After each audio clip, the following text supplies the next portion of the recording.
Saya termasuk Romo yang dicap memang gila, karena nama Seno itu dalam bahasa Manado artinya gila. Karena untuk para pengkritik gereja Katolik, saya biasanya mempunyai 3 jawaban, 3 tingkatan jawaban. Jawaban pertama adalah jawaban halus dan logis. Jawaban kedua adalah teologis dan ilmiah. Tapi jawaban ketiga adalah to the point dan terkesan keras dan bahkan kasar. Dan sepak terjang saya di dunia maya selama 13 tahun terakhir ini pasti diketahui oleh umat keuskupan dunia maya.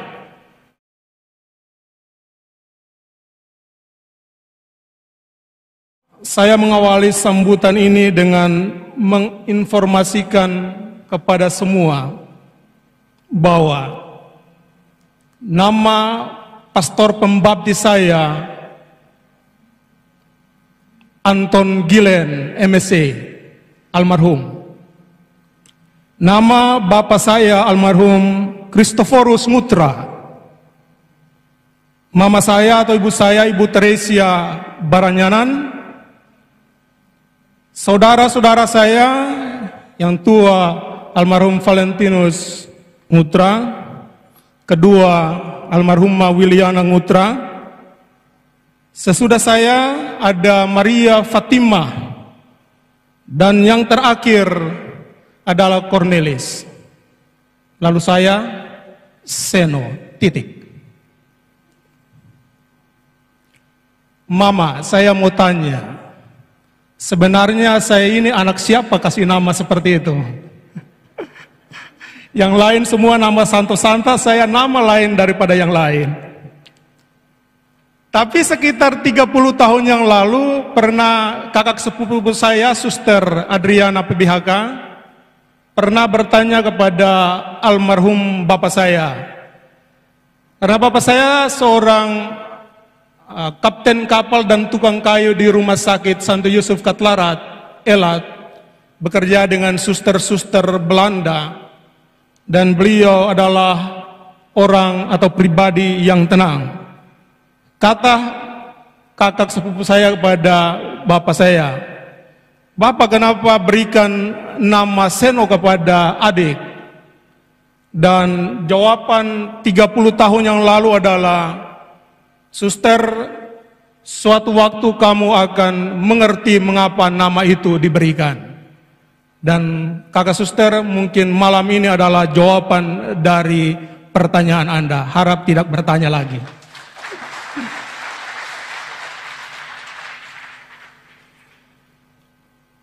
Para hadirin sekalian, ya memang untuk mempertahankan ajaran gereja Katolik, terutama di dunia maya maupun dunia nyata, saya termasuk Romo yang dicap memang gila, karena nama Seno itu dalam bahasa Manado artinya gila.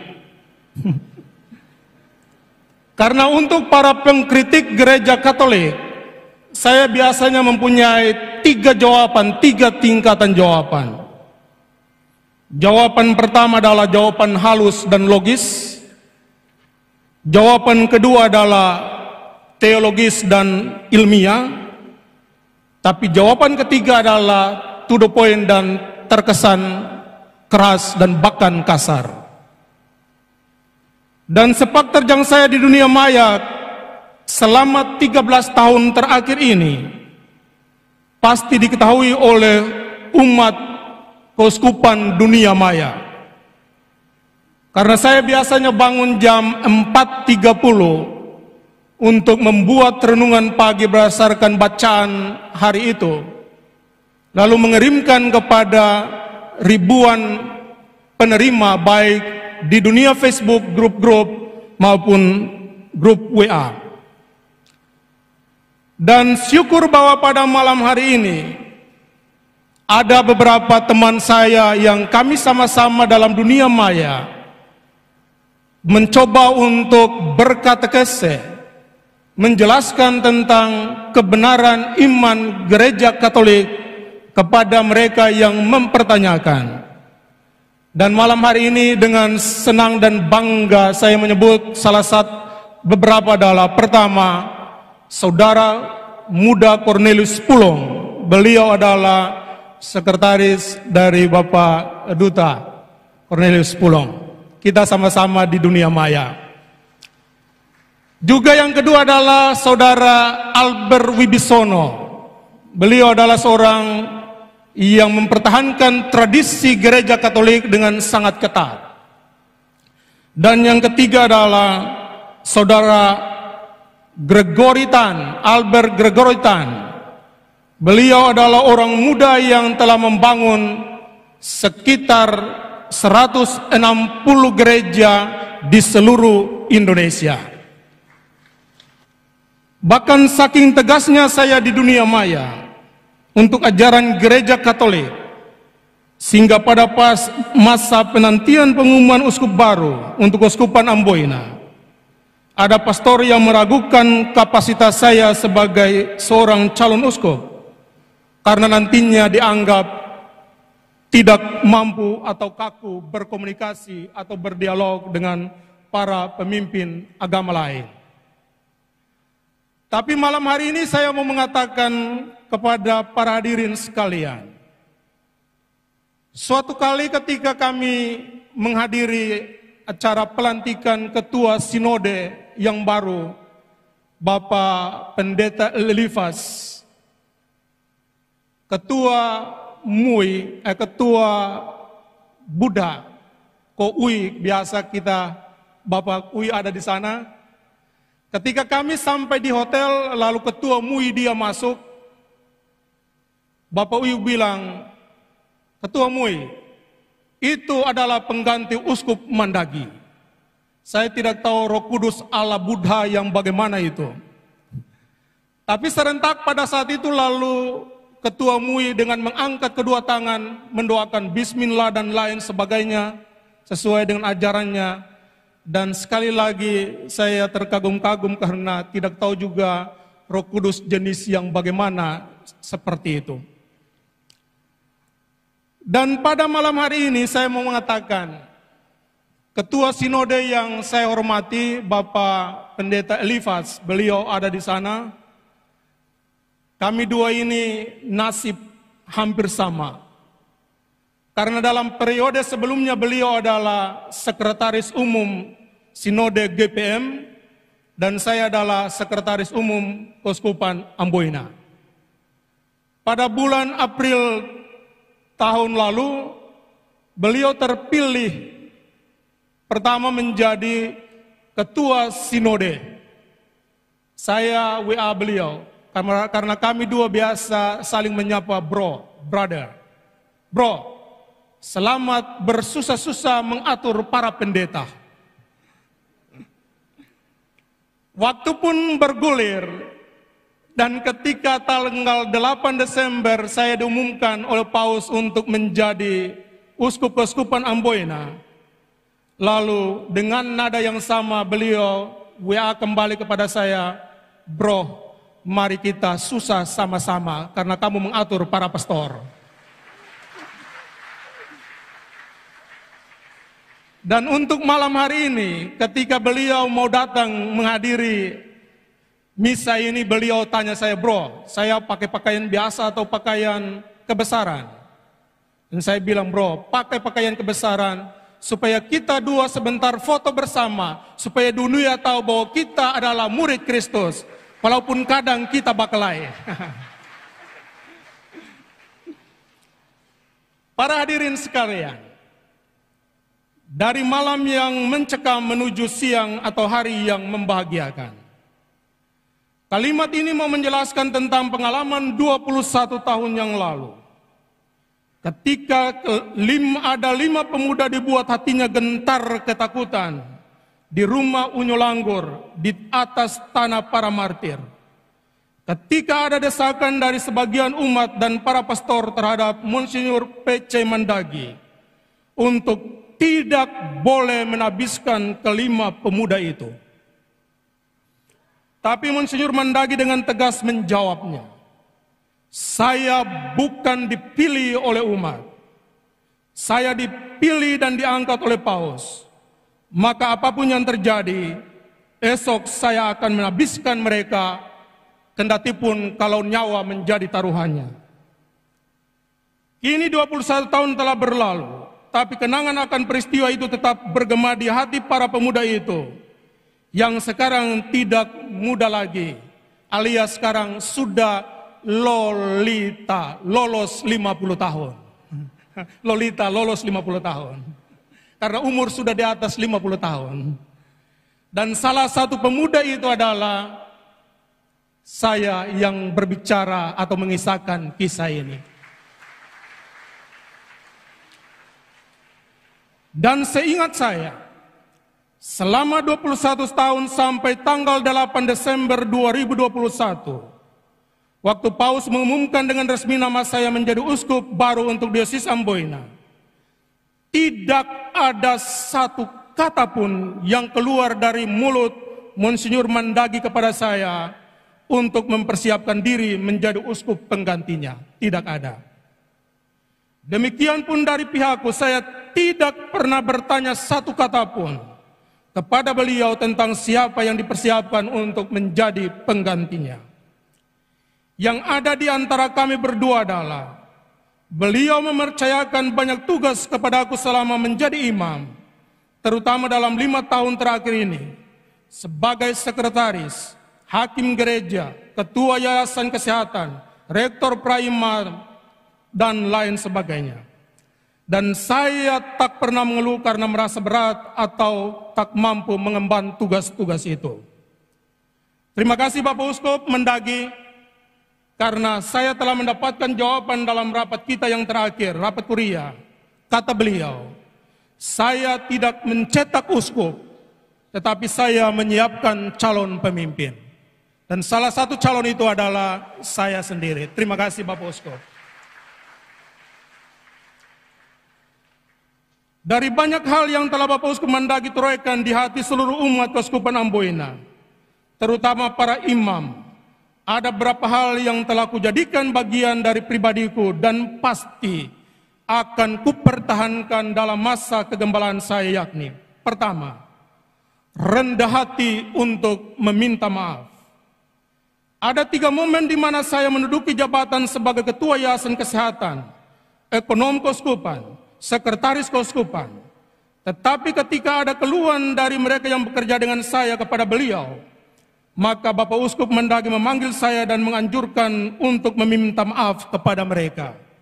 Kata beliau, tidak penting siapa salah dan siapa benar, tapi jika Anda pergi meminta maaf kepada mereka, maka Anda telah mengalahkan mereka dengan cintamu.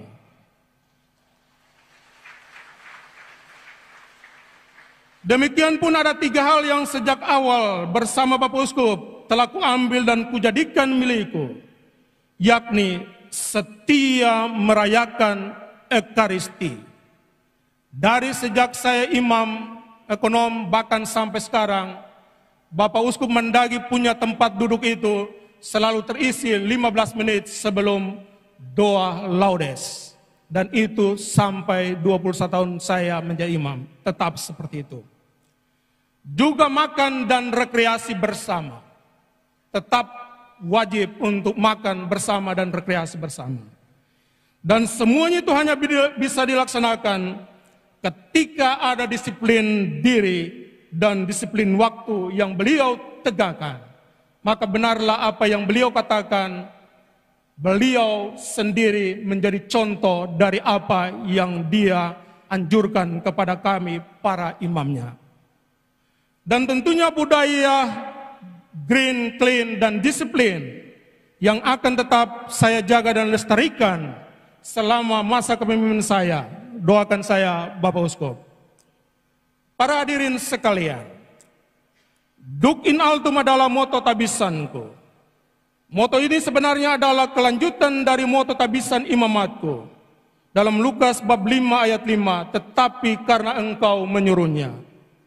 Ya, Petrus semalaman menjala dan tidak menangkap apa-apa. Tetapi karena Yesus menyuruhnya, Duc in altum, bertolaklah ke tempat yang lebih dalam dan tebarkanlah jalamu. Awalnya walaupun Petrus agak ragu-ragu, tapi karena Yesus yang menyuruhnya, maka ia menebarkan jala juga, dan apa yang terjadi? Ia menangkap banyak ikan. Dalam rasa yang sama, saya pun mengalami dalam perjalanan imamat saya sampai tabisan uskup sekarang ini.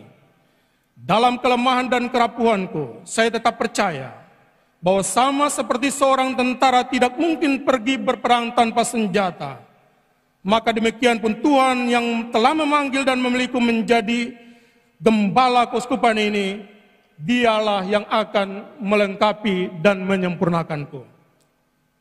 Duk in altum inilah yang telah membuat saya berkunjung ke paroki-paroki yang jauh, terpencil sebelum tabisan ini. Dan teman-teman dunia maya pasti mengikuti cerita-cerita pendek syarat makna dan iman dan kemanusiaan. Bahkan Pastor Tino Layanan dan para diakon telah merangkum kisah-kisah inspiratif itu dalam sebuah buku dengan judul Satu Cinta Seribu Senyum, yang hasil penjualannya akan dipakai untuk membangun sebuah gereja Katolik di Kubisonta, pertengahan antara kota Wahai dan Seram di Seram Barat dan Bula di Seram Timur. Para hadirin sekalian, 100% Katolik, 100% Indonesia adalah moto Monsignor Albertus Sogio Pronoto yang tetap relevan bagi kita umat Katolik Indonesia sepanjang masa.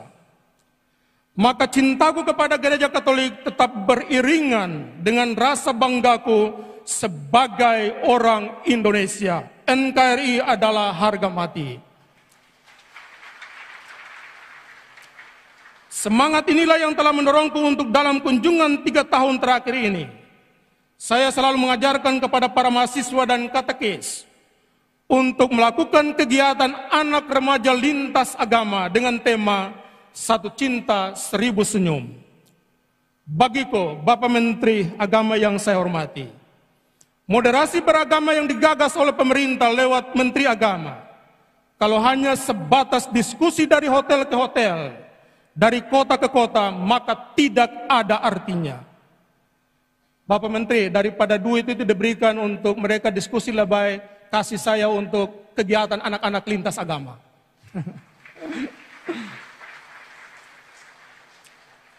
Para hadirin sekalian, tapi tentang anak-anak ini selalu ada cerita menarik. Dan saya akan segera menutupi sambutan saya ini dengan cerita itu. Terjadi di Kepulauan Tanimbar. Bapak Bupati KKT kalau dia mendengar itu selalu dia tertawa. Waktu pulang dari desa Wawonda, saya mengambil jalan lama menuju desa Lauran. Di ujung desa Kebiarat, di dekat jalan ada 3 bocah duduk bermain di tepi pantai. Mereka heran melihat saya melewati jalan itu, tapi mereka juga tidak menegur saya. Kira-kira sejauh 100 meter, saya mengendarai mobil. Ternyata jalannya sudah tidak bisa dilewati karena tanah longsor. Akhirnya saya balik dan mendapati 3 bocah itu masih duduk bermain di tepi pantai. Yang agak besar memandang saya dengan agak sinis. Sambil menggunakan logat Kebiarat, ia berkata, "Bodok toh." Artinya dia memandang saya dan melihat, "Bodok sendiri, kenapa kamu tidak tanya kami yang kecil-kecil ini?" Akhirnya tersesat sendiri. Kira-kira begitu maksudnya. Mau marah tidak bisa karena memang saya bodoh.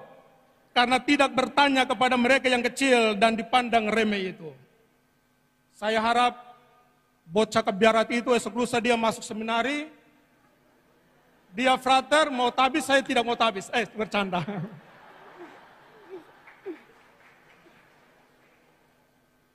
Pelajaran penting adalah, kadang kita orang dewasa begitu sombong dan arogan, menganggap diri tahu segala sesuatu. Namun inilah yang kita dapatkan, yakni semakin kita menyombongkan diri, maka hanya kebodohan dan kekurangan pribadilah yang kita tonjolkan dan ditertawai oleh orang lain. Tapi tentang indahnya toleransi dan dalam pergaulan anak-anak, saya sudah membuktikan itu. Dan pasti dalam masa kepemimpinan saya sebagai uskup di Maluku dan Maluku Utara, kemanapun saya berkunjung, akan selalu diisi dengan kegiatan anak remaja lintas agama. Ada bait pembukaan, teman mari kita terbuka dengan saudara beda agama. Teman mari kita menghormat dengan orang yang beda pendapat. Ada Islam, ada Buddha, ada Hindu, ada Kristen, dan semuanya kita bersaudara. Saya berharap semoga semua pemimpin agama, mari kita membantu pemerintah menebarkan pesona cinta dan kerukunan kepada semua anak bangsa dimanapun kita berada dan berkarya. Bahkan bila perlu, dan saya kemarin sudah WA brother saya, ketua sinode, saya bilang bro, ke depan kita dua buat program sama-sama. Ketika turun di setiap wilayah, bahkan dengan ketua UMI, bahkan pemimpin agama lain, kita turun sama-sama. Biar orang-orang di akar rumput mereka tahu bahwa memang kita yang di atas-atas bersaudara, bukan tukang bakalai. Bapak Sinode, Ketua Sinode.